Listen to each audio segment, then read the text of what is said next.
wipe everybody, even the Kohen, is impure, and there is no possible way. That's one of the issues with going onto the Harabayit. Right? You can't go there. Also, there are certain places you can't go at all. You have to be a Kohen, or you have to be. But there are certain areas where you can only go if you're purified. That's why they had it on hand at the Beit HaMikdash for people who would come.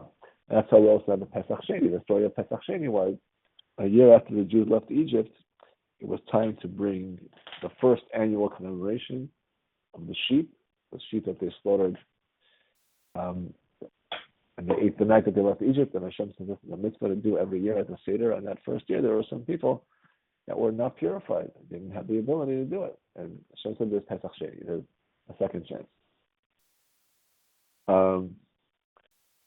The Torah calls it, we call it Parshas Chukas, right? Chukat HaTorah, law of the Torah. A chukah or a chok refers to a certain kind of law. Right? The kind of law, the Torah has many kinds of laws, and there are different words for them. We call it mitzvot, right? Mishpatim, chukim. But basically, a chok is you think of something that you. What does lachok mean? Law. L-A-W. Law, right? And lachok, chakika means you carve something, you draw a line, you just engrave something in stone. Mm-hmm. These are things that Hashem carved in, and we don't necessarily know why. There's many things like that in the Torah. There's shatnez. You can't have clothing made out of wool and linen mixed together. You have to eat kosher food. We don't know why. We don't even claim to know why. If anyone tells you they know why, don't believe them. There are many mitzvahs like that. It's true. The truth is that when we talk about the mitzvahs of the Torah, what's the opposite? What's the alternative? There's chok. What's the other kinds of mitzvah? Mishpatim, right? Mishpat means like justice, right? Shoftim. Things that represent justice that we all understand. Don't steal. If you steal, you got to pay the money back. Don't kill. Somebody kills, they should be killed. These are all justice. And we can put every mitzvah in the Torah as one or the other. The truth is that in many cases, maybe in every case, there's really a little bit of both. So, for example, you have the Sefer HaChinuch, as an example. It goes through every one of the mitzvahs in the Torah. It goes through all 613. In every single one, he explains what it's about, or at least a partial explanation. A lot of times he says it's not true. The real explanation is a partial. So everything has an element of mishpat, because there's something that we don't really understand. Just fully that we have some idea. But even the most logical mitzvahs, there's always an element of chok, there's a mystery in there. So for example, don't steal. And if you steal, you have to pay back. But if you steal and you swear falsely, you got to pay back double. If you steal a sheep and you slaughter a sheep, you got to steal like 4 sheep. Why? So there's just these Torah sticks these things in, just when you think that you know exactly what it is. Right?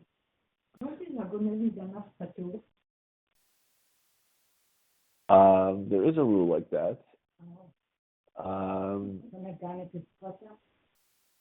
Yeah, that's the same thing in a different accent.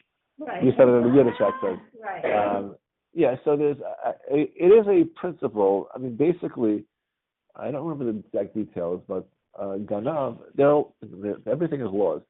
So Ganav means I take something from you, and I have it, right? Steal. Right. Not take. Steal. Steal. Take something from you without permission. With the intention of keeping it and not giving it back to you. Right? Let's say, for example, you leave this class, and you have that pocketbook over there, and I say, oh, I think that's my computer bag. Let me take it with me. And then I look at it and I say, it's not my computer bag. I didn't steal. I'll call you up and I say, I took the wrong bag. I'm going to give it back to you. I didn't steal. Now, let's say I steal something, and then I steal a bottle of water, right? And I drink it. I have to pay you back, right? So if I steal a bottle of water from you, and then I drink it, can anybody steal the bottle of water from me? Not possible, right? I drank it. So the only way that someone can steal from me is if I still have it.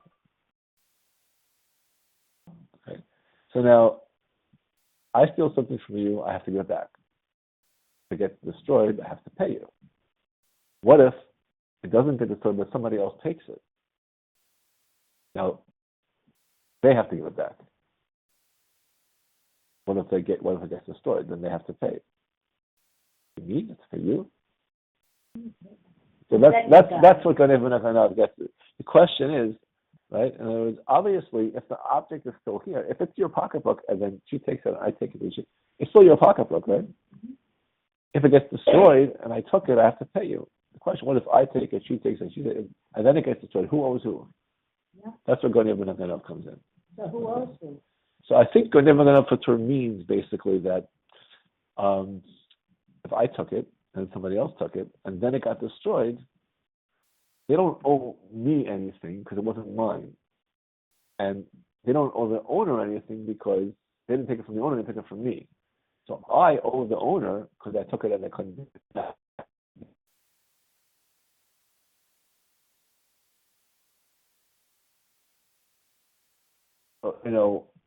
They might owe money for eating it. Like if they physically destroyed it, they might owe money for destroying it. But if they just stole it, you have to always look at why is the person paying? Stealing money for taking.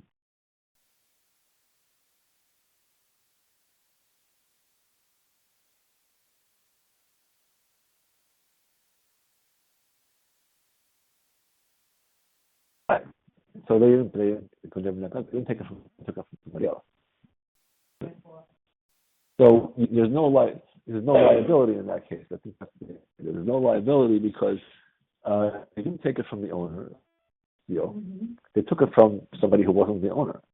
That's not stealing.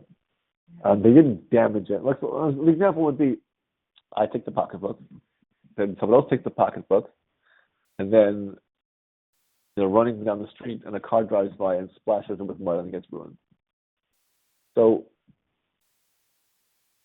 I owe money because I took it and now I can't give it back, so I have to pay. They don't owe money because they didn't take it from me when they took it from me. They didn't destroy it, the car destroyed it and the car's gone. So there's no way to penalize the person that took it. Okay. So anyways, so why is okay? So everything has some mystery in it. And the Torah says Zot Chukat HaTorah. So again, you have to know Hebrew. This is the law of the Torah. Means this is the law. And that tells you that there's something special about this law. Right? What's so special about it? It's the most. Many laws in the Torah are hard to understand. This is the one that's really hard to understand. Right? Like Shlomo HaMelech said, I said that I was going to be wise, but wisdom is very far from me. So it says that he was going through the Torah and he was looking at every mitzvah and he was understanding everyone. Then he got to this one and he said, I don't understand this one. And I guess that means I didn't really understand the rest of them either. Why is it so hard to understand? So they discussed that. Right? They said many mitzvahs don't have reasons that we can understand, like shatnez. This one is different because this one, you take somebody who's impure and you sprinkle the water on them, they become pure. But it says that if somebody takes the water and they're not impure, but they handle this water, then they become impure. So how could the same thing? So therefore, Rashi says, Torah says, this is the law of the Torah. So this is the Satana Ve'omot Ha'olam, the evil force within us, and the non-Jews, the people who are hostile to our religion. They say, what is this all about? What kind of reason? What kind of reasoning is this? And doesn't mean everybody's hostile. It means that, those who are hostile will say this. And they don't need a reason. The point is that the point is not who's saying it. The point is what we're hearing. Right? We hear from when we have adversaries, whoever those adversaries may be, whether it's our internal adversaries, the voice inside us, whether it's the external adversaries, those people that don't like us for whatever reason, they will say to make us uncomfortable, what kind of religion is this? Why do you have these irrational laws? And therefore, the Torah says it's a law. You don't understand it, and you shouldn't even be thinking about this. So what does this mean?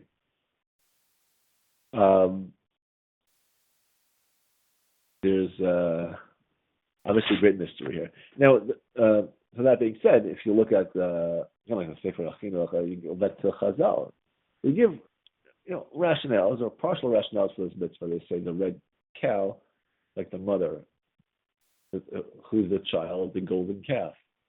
So the golden calf was like the mother comes to clean up the mess. The idol worship is considered like death.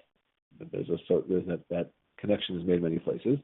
So the Jews sin with the idol worship of the golden calf, and the red cow is meant to purify and to bring life back. Even the idea that it makes the pure impure, the impure pure, that's not. I think someone compares it to medicine, right? We're all familiar with that. If you have this condition, then this medicine can help you. If you don't have the condition, the medicine can hurt you. That's not something that's just so outlandish and hard to understand. Nevertheless, it's a mysterious mitzvah. There certainly is a lot to wonder about. So, what does the Torah try to say?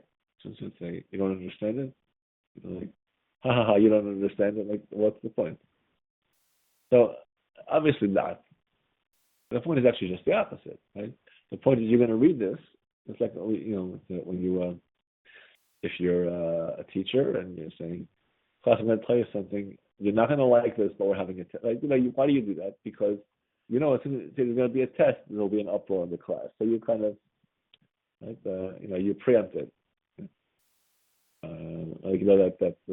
Dear mom and dad, please send money to bail me out from I only got arrested because it was only my third time doing it. Like a whole thing, and the parents are reading this and say, "Just kidding. None of this actually happened, but I did fail my algebra, and I wanted you to put it in proper perspective." So look, you're not going to understand this, but here's the law. So here's the thing. So we're talking to. Why does the Torah write these things? Everything in the Torah is written for a purpose, and it's written for people who are reading the Torah and should be reading the Torah. Who is reading the Torah? Who should be reading the Torah? They're people like us, all kinds of people. They should all be reading the Torah. Let's talk about people that the Torah is really people who really read it from start to finish. Great people who really study it and understand it. Moshe Feinstein, the Chafetz Chaim, study and understand. The Vilna Gaon, Shlomo HaMelech, he studies and understands, right? So they read that. There are things of the Torah that are hard to understand. If we're in the fourth book of the Torah. We've read 3.5 books of the Torah already. We've come across a lot of mitzvahs that are hard to understand. And, we read about them, the different kosher, non-kosher, all kinds of mitzvahs. And we understand that, we accept them. Like that's part of being a Jew, is that we accept the religion, we do it, whether we understand it or we don't understand it. Then we get to this mitzvah. I remember learning this when I was a kid. So there's the red cow, and you do this, and you do that, and you do that. And it's very, very strange. It makes pure, impure, and impure. Okay, why is that harder for me to accept than knowing that I can't ever have cheeseburgers, I can't ever have pork, I can't ever have shallot? I would think, how much does this really affect my life anyways? So somebody in a different country, they took a red cow and did it. And if I ever want to go to the temple, I'm going to need to get sprinkled with the holy water. Okay, it's a big deal. The Torah says no. This mitzvah is harder to understand because it seems to work in reverse. Okay, fine, listen, it's like medicine. No, if you think about it, if someone wants to challenge you, it could be the little voice inside you, it could be your coworker. If somebody wants to make you uncomfortable, they could point this out. 612 mitzvahs, it's okay. This one I can't tolerate. I mean, a person is really willing to sign on, right? accept this lifestyle. All the things. Every 7 days you can't work. Every 7 years you can't work if you're a farmer. And every time you take off a fruit, you got to make sure, if you live in Israel, you got to make sure you take off the 10% of this. And every time you have to have 2 sets of dishes or 3 sets or 4 sets of dishes, you can't pass out. You know, for like 8 weeks out of the year, you have to be cleaning out bread and not all these things. Oh, and by the way, there's this other mitzvah. So if everything else was okay, like this is going to be the issue. You know? It reminds me of the Nobel Prize. He said, nobody ever really understands the principles of mathematics. You just get used to them. Right. Yeah. Okay. Right. Exactly. So, but most of all, the big question is, we're the people who said Na'aseh v'nishma. Hashem said, "You want the Torah?" And we said, "Don't even tell us. We're ready to sign. Show us where to write our names." And this has been our commitment, and we've stood by it through thick and thin, and we've given our lives for it. Hashem says, and here's something that's hard to understand. You ever heard of something you can't understand? What do you tell a kid? You say, listen, when you get to be my age, you'll understand, right? That's what you. Come on, everyone understands that. There are things you understand when you're 5, things you understand when you're 10, things you don't understand until you're 80. That's just the way life works. And you would think that the more somebody studies the Torah, the more they should be able to understand that. Look, if I only understand 15 of the mitzvahs, then I'm stuck long before I get to this one. And if I'm on the level that I got the other 612 and I understand all of those, or I'm willing to accept all of those, then I'm going to stop now. Rabbi, when I was in school, we were taught, they were teaching that, and we didn't need to ask questions, just have to follow. Yeah, there, especially in the past, that was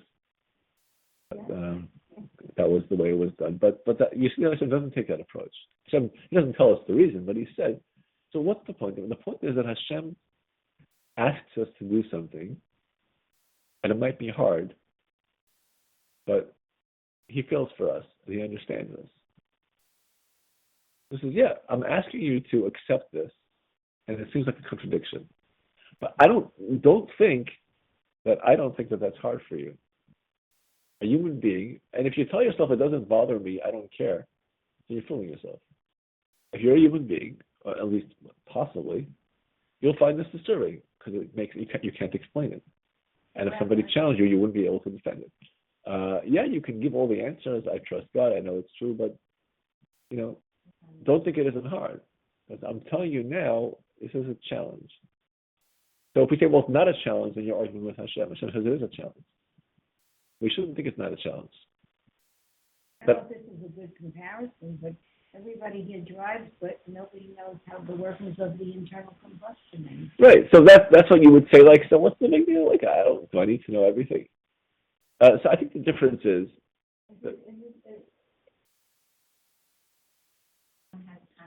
Well, so that's what they say. They say this is harder because that's a contradiction. But I think in kind of the larger sense is that contradiction means not knowing how something works means I'm missing some information. Contradiction means it shouldn't be this way. Like if I had a key and I stuck it into the car and I turned it on and then it drove, and then the next time I stuck it in, the car made ice cream. Then the next time I stuck it in, it didn't do anything. You would say like, there's something, I'm missing something here. It just doesn't make sense. Nothing works that way. The key should do one thing every time. Unless you figure out that every third time it does it. But that's the issue. The issue is that it violates just not knowing something. Is the so the truth is he says, look, Shabbos is also a Shabbos. I just don't know why. But in a certain sense, I think we are right. That's what he says. That's what the Sister Chacham asks us on Rashi. Many reasons that we know of, like Shabbos, but the answer is in this one it seems to be contradictory. So we might be able to accept things that we just don't know, but it's harder to accept things that seem to be contradictory.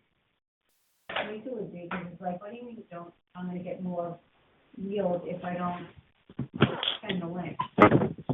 That's right. A little bit of before she said, yeah. This one, it goes against nature. Yeah, but this one, Well, I'll tell you a counterexample. As the Rambam says that Hashem told Moshe at Har Sinai, go tell the people that they have to stay uh, by the boundary and not go too close to the mountain. And Moshe says, but you already told them that. Hashem says, well, tell them again. So everybody has like an explanation for why, what Hashem actually, because it's not clear what was the answer. Hashem just says, go down and tell them.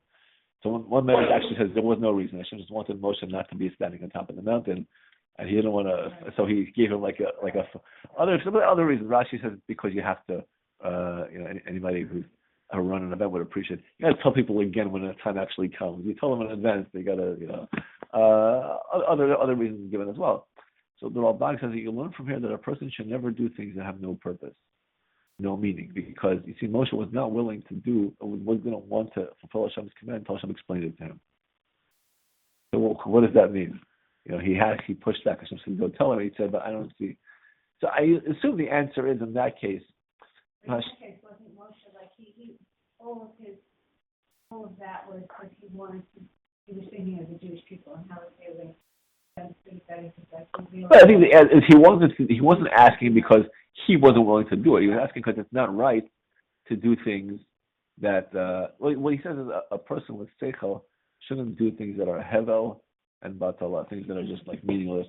So why would it be? Because to do something without understanding, it's not the right way to do it. And obviously he understood, he felt that Hashem would want him to ask that question. I assume that's different from, let's say, this mitzvah, because Hashem didn't say it's a chok. Hashem told him to go warn them not to come up the mountain. It sounds like something that's supposed to have an obvious purpose. I don't really see the purpose. So what am I missing here? But the point is that Moshe could have said, look, Hashem has a reason. I would have said, look, it's not a meaningless act. Like, Hashem told me to do it, so it's meaningful that Hashem told me to do it. I don't understand why Hashem was telling me to do it, so I'd like to know more about it. But yet the Rambam says if he would have done it without understanding it, it would have been a meaningless act, because at the end of the day, it's not the right way to do something. Things that seem to make no sense to me. So again, in this case, Hashem is saying it would be right for you to inquire, but you're not going to know the answer. So, but the point is that Hashem, when in a case like this, it's a given that we don't have the information to answer the question, and we're not going to get it. Hashem doesn't just say, okay. Hashem says, look, he softens it by saying, this is the Chukas, this is the law. I want you to know that, and I want you to know that it's a decree that you can't question. Why does Hashem do that? Hashem wants to make it easier. So he validates and he says, look, this is going to be hard.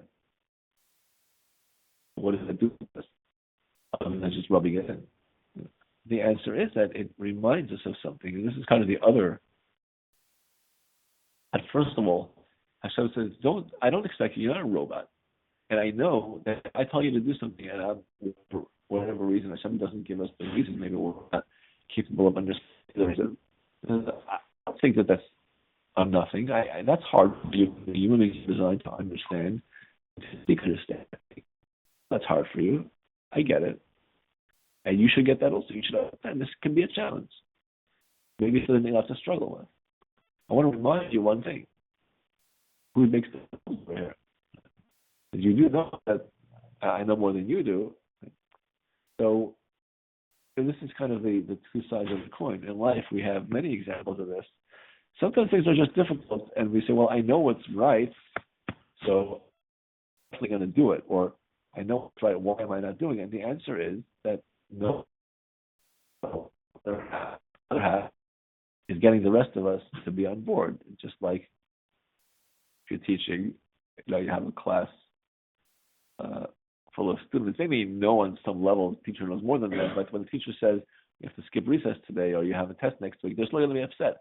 And knowing that, aside from all the other reasons that they might misbehave, but having faith, the parent and a child, the rabbi in the congregation, whoever it is, the president of the country, you can have all the faith you want that this person is wise and they're a good leader, but if I don't see it and it's something which seems onerous or just hard to understand, then it's going to be hard to follow. And to pretend otherwise is a mistake. At the same time, how do we address it? It's very simple. I understand more than you do. I'm Hashem, and I'm telling you the rules. Don't think about it. What does that mean? That means that we have to remind ourselves. Sometimes the answer is yes, it's hard, and we have to do it anyways, and it's okay. And Hashem knows what He's doing. That's it. That's all. It seems almost too simple to even bother with, but it's not simple. And we have this so many times. We say, now it's Shabbat again, and now I have to take off from work. And I've been doing it for 25 years. But it doesn't mean it's not hard. And it doesn't mean that maybe money is tight this month or whatever. Or maybe I have a big business deal that I'm turning down. It's just, but remember, Shabbat is so important. That's it? Yeah. Oh, don't I know? Of course you know it, but you have to remember it again. So it's basic, the idea of Limun HaMusar tells us this. They're very basic things, I really want to do this, but Hashem said no. Oh, wait, I have to trust Hashem. If I follow Hashem's commandments, it will work out well. Of course, I knew that the whole time, but you have to say it again. It's very simple. The most simple things are the ones that we need to remind ourselves of most actively because we take them for granted and we forget that just because we know it, what could be more simple than Hashem makes the rules, we have to follow them. But after you've gone through 612 mitzvahs and you get to number 613, that's the hardest one, and you might just have trouble getting over the hump for that one. And at that point, you might just need to remind, and Hashem says, I'm going to help you. I'm going to tell you who I make the rules. I know. And I know it's hard, but trust me on this. That's it. That's all it takes. And if you read what they say about what's in the Akedah, which was his greatest test, and you read about what was happening when he climbed up that mountain, the Midrash tells you lots of things happened. Satan came to him and said this, and he came to him and said that, and he came to Yitzchak and he said that, and each time Avraham had to deal with it. And he was challenged. Satan said, for example, you're going to pass this test? Guess what's going to happen next? There'll be another test. You're going to pass that one too. You're not supposed to do things you don't understand. Yeah. So now we're hearing the contradiction. Sometimes you have to do things. Right. So what he says is that an intelligent person shouldn't do meaningless things. So for Moshe to go on this errand, tell the Jews not to climb up the mountain without understanding it would have been wrong. But translation, I think what that means is that Moshe saw an opportunity to get more clarification, and he understood to do it without that clarification would be in some way harmful psychologically because he'd be doing an activity that felt meaningless.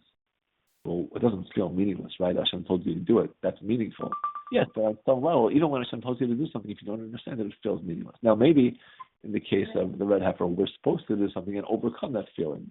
Or maybe it's different because we know that we don't understand it, so it's different from Moshe's case where he knew he thought it was supposed to be understood. I don't know exactly what the difference is. But we have to recognize it's certainly a need to have understanding and a need that we're supposed to feel and respect. Then why was he able to say over the other person to the people?